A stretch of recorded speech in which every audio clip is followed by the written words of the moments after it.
Perkenalkan, saya Anissa Ramadiani dari Fakultas Ilmu Komunikasi NIM G331180101. Di sini saya ditemani oleh teman saya yang bernama. Kenalin, nama saya Syifa Adila. Teman saya ini akan membantu tugas akhir semester saya. Dia akan menjadi narasumber public speaking saya. Yuk kita simak. Halo, selamat pagi. Kali ini kita akan belajar bersama yang bertema berbicara di depan umum. Khususnya di era digital ini, profesi dengan label public speaker mengalami banyak perubahan. Bahkan YouTuber selebgram di era itu sudah bisa menyebut dirinya sebagai public. Pada kesempatan ini, saya mengundang narasumber saya, yaitu silakan Kak. Nama saya Syifa. Kita di sini akan sedikit menyinggung tentang public speaking. Menurut Kak Syifa, bagaimana sih berbicara di depan umum itu seperti apa gitu? Menurut saya sih ya, kalau berbicara di depan umum itu tidak sama dengan berbicara dengan sesama teman nih. Jadi kan kita harus memilih kata-kata dengan bijak agar maksudnya itu orang pendengarnya atau audiensnya itu tidak salah paham dengan apa yang kita sampaikan, dengan intonasi yang tepat pula. Jadi itu contohnya beberapa YouTuber kan sering tuh ya kayak yang berbicaranya secara tidak sadar tuh udah kayak memberikan influencer yang negatif bagi audiensnya, bagi viewersnya sendiri.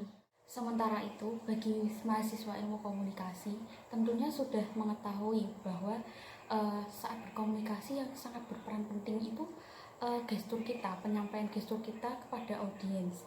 Saat menit pertama sampai menit terakhir, yang diperhatikan itu selalu gesturnya, gestur tubuh kita atau first impression dari audiensnya. Jangan sampai menimbulkan persepsi yang negatif. Khususnya skill ini dibutuhkan saat wawancara dengan HRD. Saat public speaking berlangsung, ada peregangan otot sebelum memulai berbicara di depan umum, seperti senam muka. Senam muka itu terdiri dari lion face, lemon face, speed boot, motor boot, dan diafragma. Masing-masing itu mempunyai peran yang berbeda-beda, peran yang tersendiri. Contohnya seperti lion face. Lion face itu manfaatnya untuk melemaskan otot-otot muka, sementara motor boot manfaatnya untuk melatih pernafasan dan melemaskan bibir. Menurut Kak Syifa itu public speaking itu artinya apa ya? Menurut saya public speaking itu bentuk komunikasi kepada sekelompok orang banyak yang bertujuan untuk memberikan berbagai macam informasi atau hanya sekedar menghibur saja. Teknik-teknik dasar apa sih yang Kak tahu dari public speaking ini? Yang saya tahu adalah yang pertama dengan cara mengatasi gugup atau grogi. Kalau mengatasi gugup atau grogi, caranya yaitu pastikan Anda menguasai materinya. Jangan sampai Anda berbicara tapi Anda tidak menguasai materinya. Jadi sebelum tampil kita tarik nafas panjang, biasanya itu gitu kan, tarik nafas panjang terus hembuskan berkali-kali. Jadi itu tuh bisa mengatasi grogi itu. Yang kedua itu persiapan. Jangan pernah melakukan public speaking tanpa persiapan. Kita bisa berlatih dulu kan, kayak misal di depan cermin. Jadi itu kita kan bisa melatih gesturnya, sambil melatih gestur kita gimana, penyampaiannya gimana. Terus ya betul. Terus pastikan menguasai materi dan perbanyak referensi seputar topik yang akan kita bicarakan. Semakin banyak referensi akan semakin banyak wawasan kita, semakin luas gitu saat berbicara. Iya. Dan yang ketiga yaitu teknik membuka pidato. Banyak cara untuk membuka pidato dalam teknik public speaking. Yang paling umum digunakan yaitu pembukaan pidato dengan cara salam lalu menyampaikan apa yang akan kita sampaikan atau membuka topik pembicaraannya tersebut secara langsung. Yang keempat yaitu teknik penyampaian. Sampaikan materi pidato termudah dan kronologis. Terus yang kelima itu cara menguasai materinya. Menghafal materi dari kata demi kata dan jangan panik. Kalau kita panik bisa aja lupa saat kita sampai di depan audiens. Yang keenam yaitu kenali siapa saja audiensnya. siapa yang akan hadir saat Anda presentasi ataupun Anda berpidato. Kenali pula tempat dan juga lokasi di mana Anda akan menyampaikan. Terus yang ketujuh yaitu teknik penutup.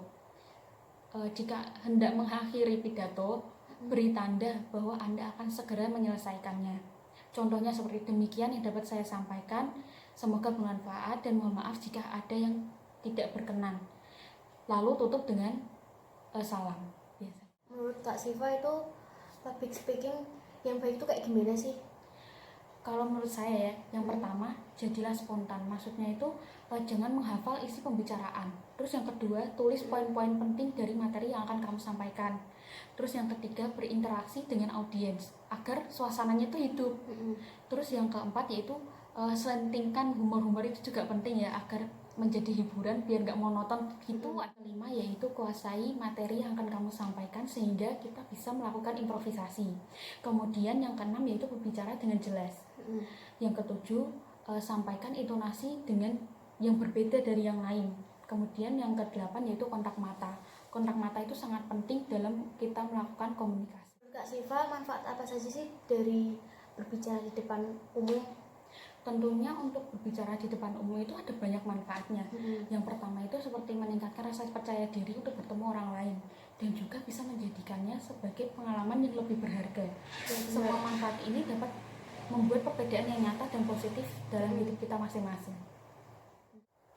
Oke, sebagai penutupnya, banyak yang beranggapan bahwa public speaking sangat sulit untuk dilakukan karena memerlukan berbagai macam teknik dan membutuhkan bakat. Kalian akan membuktikan bahwa public speaking itu mudah, dan kalau misalnya kalian sering-sering berlatih akan menjadi public speaking yang hebat. Demikian yang bisa kita berdua sampaikan tentang public speaking atau berbicara di depan umum. Mohon maaf jika ada kata-kata yang tidak berkenan atau kata-kata yang salah ngomong. Kami minta maaf dan terima kasih. Dadah.